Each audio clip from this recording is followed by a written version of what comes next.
Hey guys, Steva here, and today we finally have the requested hammer builds. I promised them yesterday on my video, but I said I'll let a friend go first with his video since he's very underrated hammer speedrunner, so he can get some more exposure. Be sure to visit Retrou's channel, which is personally my favorite or best hammer speedrunner in existence. And that's just my personal opinion, guys. There is of course a lot of other good hammer runners, but he's very unique. He's one of those runners like me or Grimdog who use like 200 IQ creative strategies and locks, pushing the times to the limit and making the run really enjoyable to watch. It's like magic. Also, since I don't play myself hammer, I'm using his background footage fighting Fatalis. So yeah, feel free to show him some love on his videos, guys. I will appreciate it very much. And let's get started. Since hammer is a pure raw weapon, it benefits the most from the new Fatalis hammer, just like Greatsword, giving you again up to 15% more raw damage over the previous highest if far possible build with the Safi hammer, which you can see on the screen right now. On this video I made a variety of builds including highest damage possible with Slugger 5 in addition, Slugger 5 with Partbreaker for the guys who like to break heads, even though it's useless since you need 2 flinches to only break a head unless you're in a multiplayer lobby where the thresholds are much higher and you're the only one that's hitting the monster's head. Also an ultra comfortable DPS build with a lot of utility skills and an overcapped affinity for the guys who can hit reliably weak spots, and of course an Earplugs 5 build because Earplugs is one of the best skills in the game since you can be dealing damage while the other guys are getting roared, and all that while having again max DPS. Yeah, the Fatalis armor is just way too broken. Capcom should hold back a bit with that. Here is build number 1, which is the max DPS build including Slugger 5. This is overkill and crazy, but hey, it's free. There is really nothing else much to put in the builds. We are kept at 105% affinity with only a single augment, and the rest should be health regeneration to keep peak performance up, and the last one either element, but honestly just use a defense upgrade. I used element because defense upgrade on the builder shows up as divine blessing, since actually defense upgrade does give you divine blessing, it's just not visible on your skin. As always, if you have no double attack jewels, just replace them with attack breed jewels, like for example sheath attack. Losing even up to 7 levels of attack, guys, doesn't make no difference in multiplayer hands, and you will not notice it easily. Even, you know, using instead of 3 double attack jewels, you can use 3 sheath attack, which is 3 less attack boost, and 3 attack boost less is literally 1% damage, so nothing. Anyway, we all have at least 1 attack plus 4 for free and 2 experts if you didn't miss the events. As utility skills, I picked medicine jewels because they give you 30% more health regeneration from your augment and any other source of healing in the game, including the Safi armor healing. That's why Safi armor plus health regeneration plus recovery up makes you immortal. In addition, we have a wait window 4 for increased iframes and easier dodging. I went with only 2 handicraft here because I think 120 hits of purple sharpness on a slow hitting weapon are already more than enough. Actually, it's ultra overkill since there is no monster except siege monsters that survive 120 hits with a build like this. Every monster in the game can die with only 40 hits, so feel free to replace it with anything you want, for example flinch free for multiplayer or coalescence against monsters that give you blights for even higher damage. Even Airborne is an amazing skill for hammer since it has a brutal motion value.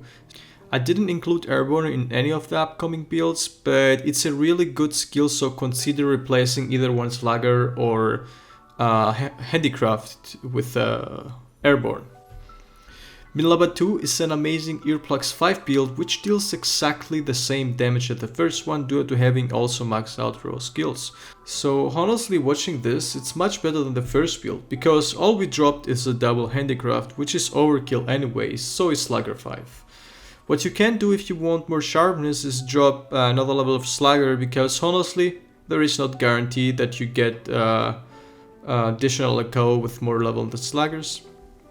Let's be real, guys, what else do you want than having super strong KO damage, max DPS, being immune to roars, and 50% more mental uptime thanks to skill tool specialist.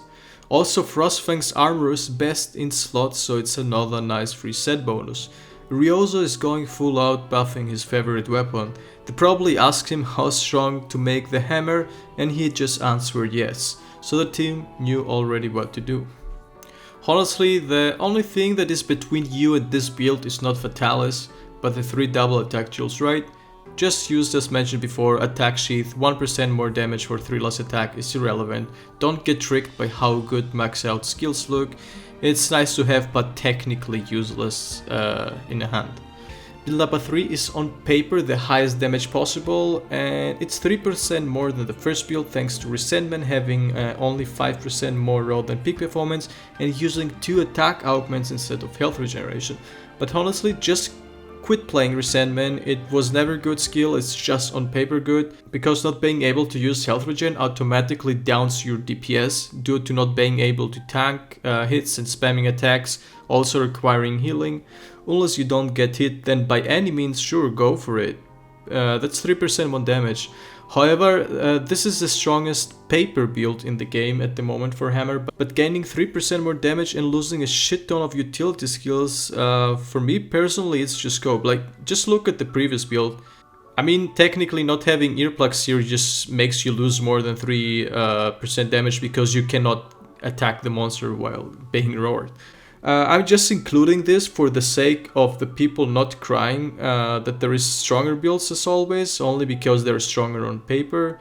But yeah, I will tell you my very honest opinion about this build. It's complete garbage. Please don't use it. If you want to use it, go ahead. It's not stronger than the previous builds. Even though it has on paper more damage, it's just not by any means anywhere close to stronger.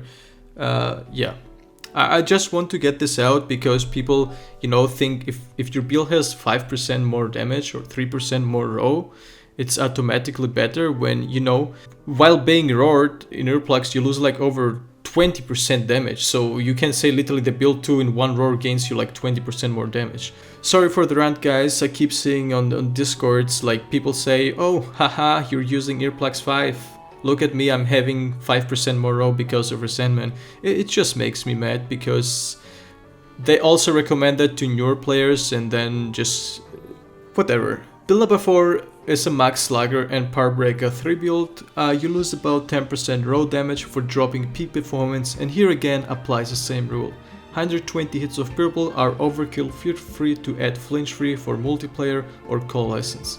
Partbreaker for solo is kind of useless since it literally takes a full combo to break parts, aka flinching the monster's head 2 times, which is only 2000 damage. On multiplayer thresholds are 3.5 timers, so Partbreaker could have its use carrying people on multiplayer hands. Build up a 5 and the last one is an Affinity overkill build with Max Might. Max Might is a little tricky on Hammer since charging drains stamina, but anyway when you KO a monster it won't move, so you're good. All we dropped here is peak performance, so you're just dealing about 3% less damage due to having in addition an attack augment. This build have 100% crit chance without to tenderize monsters, even though you should tenderize, especially now with a buff that makes it last 3 minutes. But also tenderizing part increases its hit zone values and therefore monsters take much more damage there. In addition, I added Tool Specialist 5 for almost full mental uptime to make the fight super comfortable. Also 120 hits of purple, which will never end anyway, but hey, it's free. And like I mentioned before, having 1 Slugger to Slugger level 5 will make absolutely no difference if you're not able to get another extra KO, because you know all Slugger does is increase your KO threshold, your KO damage. So if you're not able to reach the next KO, then technically your Slugger was wasted. So yeah, hope you guys enjoyed the video, and if so, be sure to leave a like and comment down below what you want to see next from me. Also, don't forget to subscribe for more awesome builds, guides and speedrun videos. And with that said, I wish you all a nice day and happy hunting, guys. Don't forget to join